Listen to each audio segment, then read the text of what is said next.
Assalamualaikum warahmatullahi wabarakatuh. Salam sejahtera untuk semuanya. Om Swastiastu, Namo Buddhaya. Salam kebajikan. Kepada yang terhormat Kepala Dinas Pendidikan Kota Salatiga, Ibu Zuni Ambarwati Sarjana Hukum. Yang saya banggakan, anak-anakku ini yang sedang mengikuti masa pengenalan lingkungan sekolah atau MPLS tahun ajaran 2021-2022 untuk SD, SMP sekota Salatiga. Ya, sebelum kita mulai, perkenalkan dulu ya, dalam kesempatan ini bersama saya Sutomo, agen penguatan karakter Puspeka Kemendikbudristek, yang akan menyampaikan materi berkaitan dengan sosialisasi penguatan profil pelajar Pancasila dalam menyongsong generasi Indonesia Emas 2045. Oke anak-anakku, ini sebelum kita lanjutkan materi, maka kita yel-yel dulu ya. Jadi yel-yelnya biar semangat, imunnya kuat dan sehat. Jangan dikira di rumah tidak semangat, ya di rumah harus semangat. Maka ikuti gerakan Pak Tomo ini. Ayo, kalau Pak Tomo bilang siapa kita? Indonesia. Siapa kita? Pelajar Pancasila. Salam cerdas berkarakter. Oke. Ini yel-yelnya ya. Ini harus kalau belum hafal nanti diulang-ulang. Siapa kita? Indonesia. Siapa kita? Pelajar Pancasila. Siapa kita? Pelajar Pancasila. Salam cerdas berkarakter. Nah, itu nanti bisa menjadi motivasi kita untuk mengingat profil pelajar Pancasila dengan yel-yelnya yang Pak Tomo sampaikan. Oke, kita akan belajar bersama berkaitan dengan apa itu profil pelajar Pancasila. Nah, ini anak-anakku, peserta daring MPLS SD dan SMP sekota Salatiga. Kita bersama yuk, pentingnya profil pelajar Pancasila. Nah, ini ada 6 karakter profil pelajar Pancasila. Yang pertama yaitu beriman, bertakwa kepada Tuhan Yang Maha Esa dan berakhlak mulia. Yang kedua, berkebinekaan global. Ketiga, bergotong royong. Yang keempat, kreatif. Kelima, bernalar kritis. Dan yang terakhir, keenam, mandiri. Nah, dari 6 karakter ini tentunya kita semangat untuk mempraktekkan, ya, untuk mengimplementasikan dalam kehidupan kita sehari-hari. Oke, selanjutnya anak-anakku, mari kita cermati bersama. Bagaimana yang pertama tadi, beriman, bertakwa kepada Tuhan Yang Maha Esa dan berakhlak mulia. Nah, tentunya mari kita pahami bersama. Pelajar Indonesia yang berakhlak mulia adalah pelajar yang berakhlak dalam hubungannya dengan Tuhan Yang Maha Esa. Ia memahami ajaran agama dan kepercayaannya serta menerapkan pemahaman tersebut dalam kehidupan sehari-hari. Jadi elemen kuncinya bagaimana kita mewujudkan akhlak beragama, akhlak pribadi, akhlak kepada manusia, akhlak kepada alam, dan tentunya bagaimana kita berakhlak pada negara. Nah, selanjutnya, kita akan sampaikan contoh-contoh ini anak-anakku ya. Contoh-contoh bagaimana kita menjalankan beriman bertakwa kepada Tuhan Yang Maha Esa dan berakhlak mulia. Ini tentunya dalam kita beragama di Indonesia ini majmuk ya agamanya. Tentunya kita harus saling menghargai, saling menghormati dalam menjalankan, melaksanakan ibadah dalam kehidupan bermasyarakat. Kita punya keyakinan, kita punya agama masing-masing, dan kita harus saling menghormati dan menghargai. Ya, next selanjutnya. Ini berkebinekaan global ya. Tentunya ini kita gali apa itu berkebinekaan global. Pelajar Indonesia mempertahankan budaya luhur, lokalitas dan identitasnya, dan tetap berpikiran terbuka dalam berinteraksi dengan budaya lain, sehingga menumbuhkan rasa saling menghargai dan kemungkinan terbentuknya budaya baru yang positif dan tidak bertentangan dengan budaya luhur bangsa kita. Nah, yang perlu kita cermati anak-anakku ya semuanya, elemen kunci berkebinekaan global ini, yang pertama mengenal dan menghargai budaya. Banyak budaya kita yang ragam budaya yang kita dapatkan untuk di negara Indonesia ini. Tentunya kaya budaya inilah yang menjadi ciri khas bangsa Indonesia. Nah, kemampuan berkomunikasi interkultural dalam berinteraksi dengan sesama. Tentunya ini kita butuhkan karena kita tidak bisa hidup sendiri, tapi bagaimana kita berhidup sosial ya, bagaimana kita membangun komunikasi dengan baik dengan sesama. Yang ketiga itu refleksi dan tanggung jawab terhadap pengalaman kebinekaan. Nah, tentunya tidak diragukan lagi bahwa Indonesia inilah ragam kebinekaan, dan tentunya mari kita jaga kebinekaan ini menjadi sebuah kekayaan bangsa Indonesia yang terus kita jaga bersama. Selanjutnya, nah ini contoh anak-anakku ya, praktek dalam berkebinekaan global ini. Banyak contoh ini, meskipun contoh terbatas, menjadi inspirasi bagi anak-anakku semuanya. Bagaimana tari di Indonesia itu juga luar biasa banyaknya. Nah, untuk mengamalkan nilai-nilai Pancasila ini bisa kita wujudkan dalam bentuk film pendek, dalam bentuk twibbon, dalam bentuk karya-karya yang lain. Tentunya inilah yang akan menjadi motivasi kita dalam terus menjaga atau melestarikan budaya di Indonesia. Nah, yang ketiga, karakter gotong royong.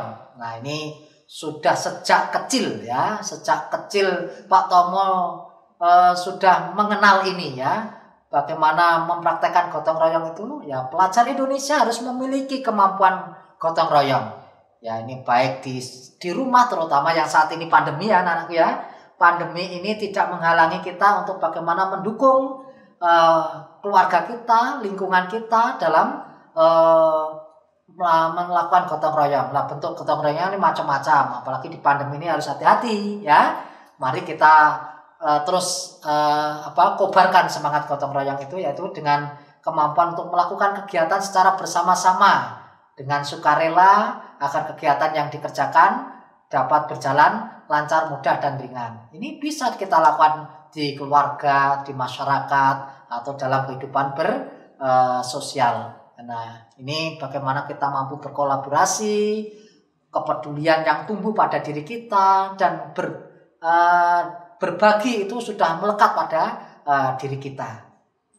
Nah, ini kita memang jelas ya, tidak bisa hidup sendiri, tidak bisa hidup ya seorang diri, tapi kita adalah makhluk sosial. Kita harus mampu melakukan ya, beradaptasi, berkolaborasi dengan sesama teman-teman kita atau saudara-saudara kita.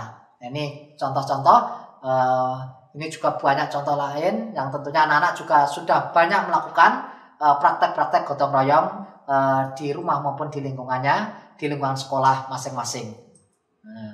Selanjutnya anak-anakku, mandiri. Nah, ini sebuah karakter yang harus kita tanamkan pada diri kita. Pelajar Indonesia merupakan pelajar mandiri, ya, yaitu pelajar yang bertanggung jawab atas proses dan hasil belajarnya. Nah, mari kita pahami bersama bagaimana kita membangun kesadaran akan diri dan situasi yang dihadapi. Nah, yang kedua, regulasi diri, yaitu bagaimana kita mengatur diri kita. Nah, anak-anakku, dalam kondisi pandemi COVID-19 ini tentunya bagaimana kita tertantang untuk menanamkan pada diri kita, kita siap untuk mandiri dan siap untuk melakukan yang terbaik untuk diri kita sendiri. Nah, tentunya mari kita ingin dalam proses belajar mengajar di masa pandemi yang tentunya antara ada yang daring, ada yang luring. Tentunya ini kita harus saling memahami, saling memberikan motivasi dan tentunya punya semangat yang sama dalam mengatasi pandemi ini. Saya yakin anak-anakku yang hebat ini ya, anak-anakku yang luar biasa ini, generasi Indonesia Emas 2045 ya kalian ya. Insya Allah kalian adalah sosok yang mandiri dan siap menghadapi situasi kondisi yang saat ini tentunya kita hadapi pandemi saat ini. Ya, silahkan ini. Masih ingat ya, ketika kita masih bersama sebelum pandemi itu kan ada kegiatan pramuka, ini ada polcil. Itu kalau saat pandemi sekarang ya pada sendiri itu, ya. Sendiri ngerjakan sendiri, bertanggung jawab sendiri, menyelesaikan sendiri. Tapi itulah karakter yang harus kita tanamkan pada diri kita, mandiri. Ya. Dalam suatu kondisi apapun kita harus siap mandiri. Ya. Nih selanjutnya yang kelima anak-anakku, bernalar kritis. Nah, bernalar kritis. Nah, tentunya pelajar yang bernalar kritis ini mampu secara objektif memproses informasi baik kualitatif maupun kuantitatif. Ini membangun keterkaitan antara berbagai informasi, menganalisis informasi, mengevaluasi dan menyimpulkannya. Nah ini, saya yakin anak-anakku ya, anak-anak pelajar yang profil pelajar Pancasila ini insya Allah ya sangat luar biasa dalam kita menjalankan berpikir kritis ini, harus bernalar kritis ini harus kita tanamkan pada diri kita. Ya diantaranya bagaimana memperoleh dan memproses informasi dan gagasan. Nah tentunya ini anak-anakku tantangan kita saat ini. Teknologi adalah luar biasa saat ini. Menguasai di era teknologi ini, menguasai kita semuanya. Ya, dengan teknologi ini semuanya serba cepat, semuanya serba ya bisa kita lihat, bisa kita rasakan dalam mengikuti perkembangan teknologi ini. Tapi mari kita betul-betul bagaimana mampu menganalisis dan mengevaluasi penalaran secara kritis. Nah ini kemudian inilah contoh anak-anakku. Bagaimana bernalar kritis ini ya dimanapun meskipun daring itu bisa kita amati, tetap semangat anak-anak bertanya dengan Pak Mendikbud ya, dengan dimanapun kita bisa melaksanakan itu. Ada siswa juga bertanya pada Pak Wali Kota ya, bertanya pada Bapak Ibu Guru, bertanya kepada turis itu dengan keyakinan, dengan penuh semangat. Nah, itulah contoh-contoh bernalar kritis kita harus terus kembangkan pada diri kita. Nah, terakhir anakku, kreatif ini ya. Nah, saya yakin anak-anak semuanya adalah anak-anak yang hebat, luar biasa, kreatif. Nah, mari kita bersama-sama pelajar yang kreatif mampu memodifikasi dan menghasilkan sesuatu yang orisinil. Nah, saya yakin anak-anakku yang luar biasa ini mampu untuk menciptakan sesuatu yang positif, yang tentu punya makna, bermanfaat dan berdampak. Nah, ingat, kalian adalah generasi Indonesia Emas 2045. Tentunya dari sejak dini, sekarang ini, saat inilah kalian mempersiapkan diri bagaimana menghasilkan gagasan yang orisinil, ya, menghasilkan karya, tindakan yang orisinil. Oke. Jangan lupa ya, banyak bertanya, banyak karya, ya, banyak mencoba. Ya ini harus terus kita kembangkan anak-anakku. Jangan takut salah. Tapi mari kita terus mencoba dan mencoba. Insya Allah kalian akan menghasilkan sebuah karya yang tentunya akan bermanfaat dan berdampak pada bangsa kita ke depan. Nah, seperti ini anak-anakku. Nah, kemarin di masa pandemi menghasilkan hasil karya membuat pesawat, nah, kemudian membuat film, membuat karya-karya yang lain. Nah, next selanjutnya, nah seperti ini. Nah, ada membatik di rumah, kemudian berkarya, ya semuanya ini semua yang kita lakukan ini dalam upaya bagaimana kita mampu menghasilkan karya yang terbaik dan tentunya memberikan motivasi bagi kita untuk selanjutnya menjadi sebuah karya monumental untuk bangsa kita tercinta ini. Ya. Nah, anak-anakku semuanya, peserta MPLS SD SMP sekota Salatiga, tentunya Pak Tomo selaku agen penguatan karakter Puspeka Kemendikbudristek dari Jawa Tengah dan dari Salatiga yang mengajak kepada semuanya ya bisa mengkampanyekan profil pelajar Pancasila dengan aksi dan karya. Ya tadi yang sudah Pak Tomo sampaikan di awal, tentunya inilah bisa melalui Twibbon, bisa melalui karya-karya yang lain, ya, bisa melalui tulisan. Ya, mari Pak Tomo mengajak semuanya, mengajak anak-anakku yang hebat dan luar biasa, SD dan SMP di Kota Salatiga untuk semangat mengkampanyekan profil pelajar Pancasila dengan aksi dan karya. Ini Ibu Kadinas juga dengan memberikan contoh, ya, Twibbonnya semangat. Insya Allah ini yang bisa saya sampaikan anakku. Nanti suatu saat kita akan terus tiada henti mengkampanyekan profil pelajar Pancasila kepada seluruh siswa, masyarakat dan jajaran pemerintah untuk Kota Salatiga untuk semuanya. Terima kasih, dari saya cukup sekian. Assalamualaikum warahmatullahi wabarakatuh. Terakhir dengan yel-yel lagi, ya. Siapa kita? Indonesia. Siapa kita?